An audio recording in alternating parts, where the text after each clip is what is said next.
catchers. The gingerbread house kit has 4 markers, green, red, yellow, and brown. It has a gingerbread house.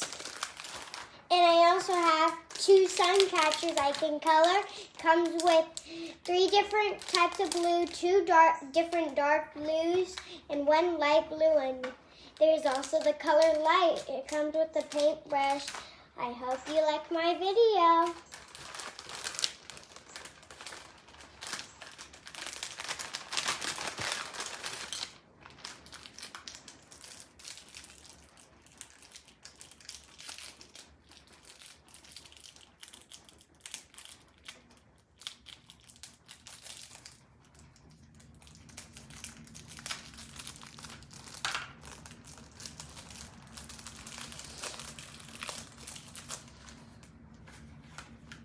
First, you can color one of the gingerbread house kits. I'm coloring the house first.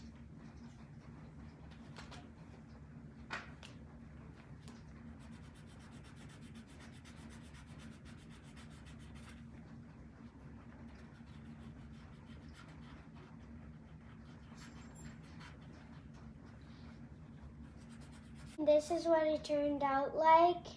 I got this from Hobby Lobby. I hope you liked watching my video. And this is what it turned out like. Isn't it pretty? Don't forget to like and subscribe my channel down below.